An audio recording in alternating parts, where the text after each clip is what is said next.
Kalau menurut saya, saat ini tidak tepat punya menteri gitu banyak.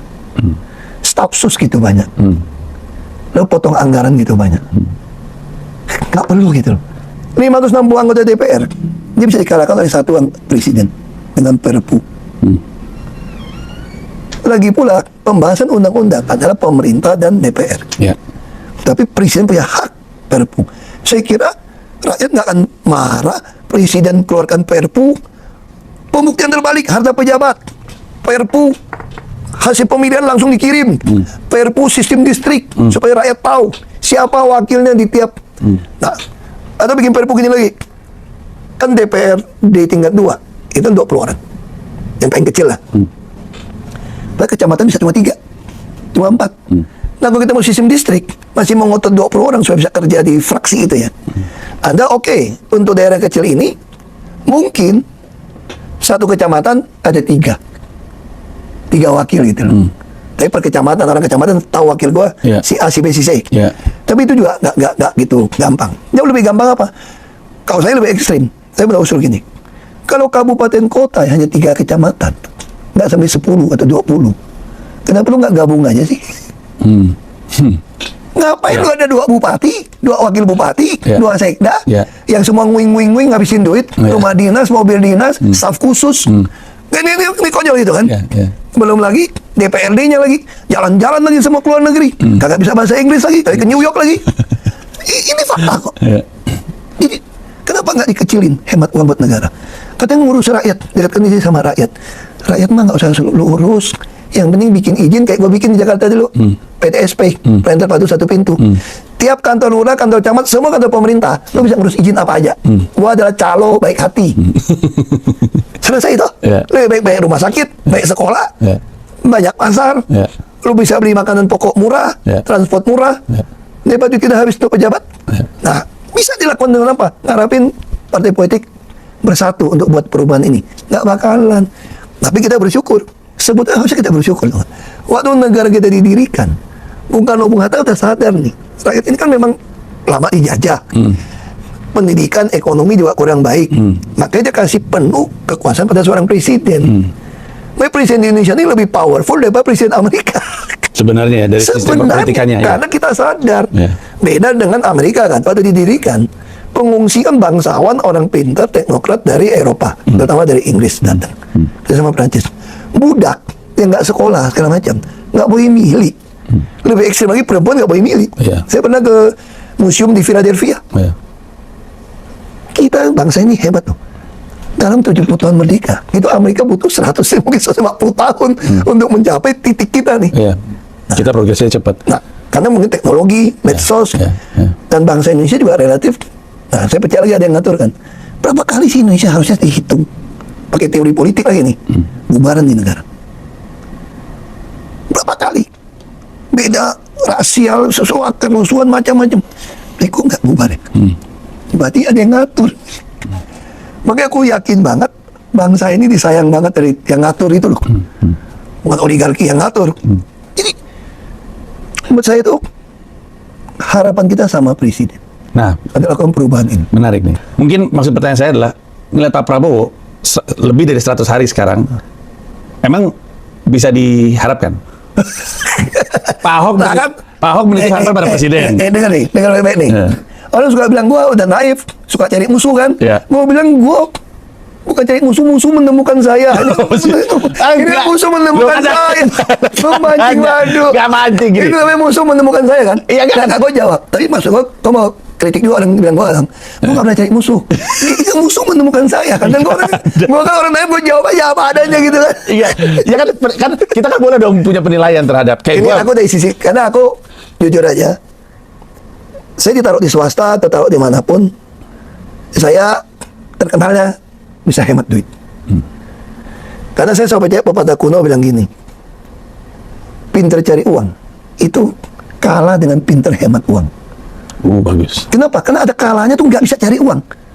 Waktu COVID, Anda nggak bisa lakukan penjualan. Gimana Anda bisa survive? Hemat. Lu kok pinter cari uang nggak bisa hemat, lu rusak. Halo semuanya guys, selamat datang kembali ke channel ini. Mari kita review kembali setiap komentar netizen. Mending Ahok daripada Wowo, full omong-omong. Selama ini kita tertipu pilih pemimpin seagama, ternyata brengsek semuanya. Saya juga akan pilih Ahok, dan 2 Bu Serli Gubernur Maluku, 3 kepada Gubernur Jabar, ini orang baik semuanya. Didukunglah BTP jadi RI 1 atau RI 2, karena pemimpin Indonesia harus orang yang tegas, jujur, amanah, punya hati nurani, tidak mementingkan diri sendiri atau memperkaya diri sendiri, merangkul rakyat atau mendengarkan setiap keluhan-keluhan masyarakat kecil, membela warga miskin, cara menangani masalah cepat, direspon seperti Deddy Mulyadi tanpa kompromi, bisa memberantas koruptor dan narkoba. Dari pertama mengenal Ahok sampai sekarang, saya selalu dukung Pak Ahok. Mas Ahok pemimpin sejati, kredibilitas teruji. Makan tuh pemimpin seiman. Pak Ahok jadi presiden, saya pasti pilih Pak Ahok. Memakjulkan wowo korupsi EBG. Ada juga anggota DPRD jalan-jalan ke Hawaii. Pola pikirnya simpel, seorang Ahok yang lebih cocok untuk membuat perubahan Indonesia yang lebih maju dan lebih benar pejabatnya. Masalahnya itu suara bisa dimainin sama polisi. Kan TPS yang jagain polisi. Tuh makanya batas pensiun polisi diundurin biar Listio Sigit tetap memimpin waktu pemilu 2029. Waktu Pak Ahok menjabat, kelurahan tetap buka di hari Sabtu, dan saya bisa cepat mengurus KTP saya. Nggak sampai sebulan langsung jadi. Berbeda setelah beliau diganti, hari Sabtu kembali libur, dan saya mengurus EKTP istri saya sampai 2 tahun, itu juga harus bayar orang untuk mengurusnya. Susah jadi Pak Panci. Soalnya SDM masih rendah dan masih banyak yang melihat agama atau ras adalah kendala yang tidak bisa dilampaui. Lihat saja waktu Ahok Gubernur DKI Jakarta. Hasilnya kerjanya tidak perlu diragukan lagi. Kerja juga mati-matian untuk orang DKI. Tapi waktu pemilihan kedua hasilnya kalah. Waktu Ahok salah omong dipaksa masuk penjara. Walaupun yang dikatakan Pak Ahok memang fakta, hampir tidak ada yang masa membela atau masalah Konoha begitu menyangkut agama. Ya, tahulah sendiri gimana reaksi mereka. Ya, kita tahu itu semuanya. Mereka cari-cari cara supaya menjatuhkan orang-orang yang jujur dan orang-orang yang baik. Ya, kalau orang baik naik dan orang jujur naik, nanti mereka akan ketahuan setiap tingkah laku mereka. Makanya mereka mencari-cari supaya gimana caranya orang baik ini akan jatuh kembali. KDM dan Serli Ahok gak ada namanya itu Polput gua. Ya Ahok, wah ini termasuk ada juga anak Tuhan yang masuk, anak Nias masuk di dalamnya.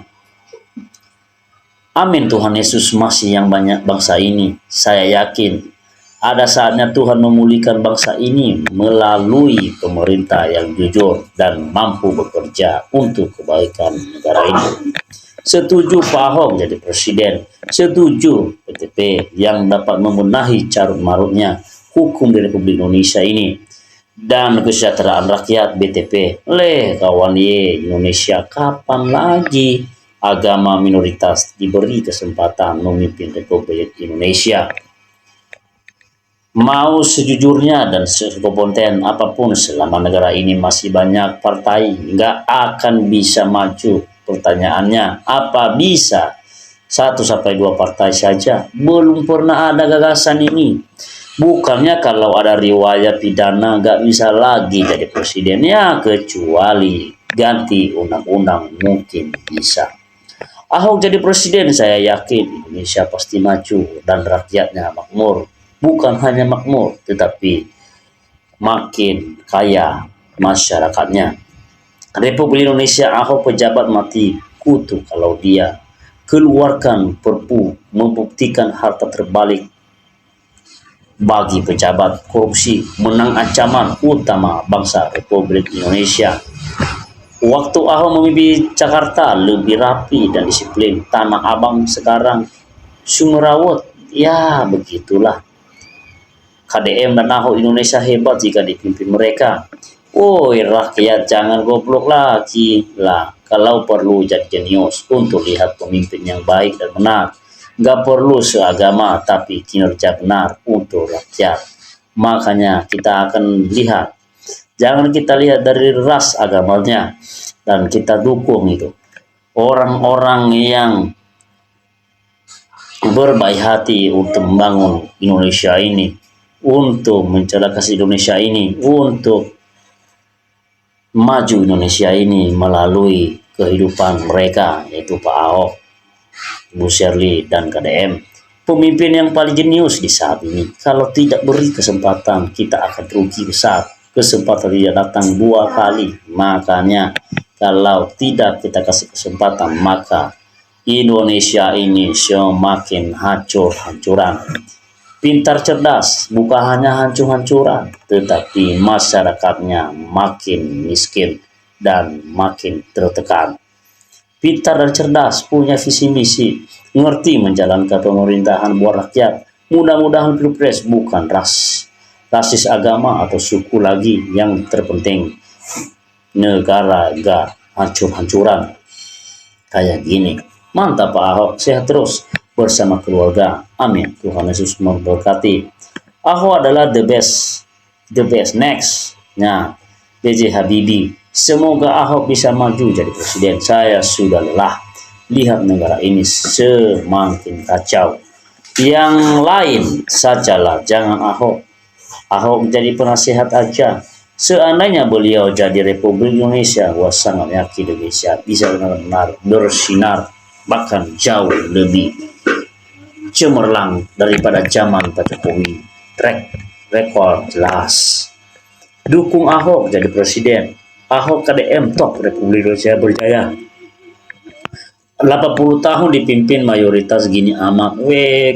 Kalau Pak Ahok jadi pasti kayak Hong Kong, ada orang sakit bisa telepon ambulan kapan saja dan manusia dibahagiakan kayak di Hong Kong.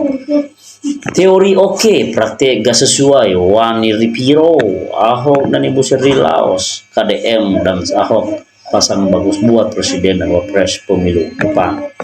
Biarin aja negara kayak gini kacau-kacau. Saya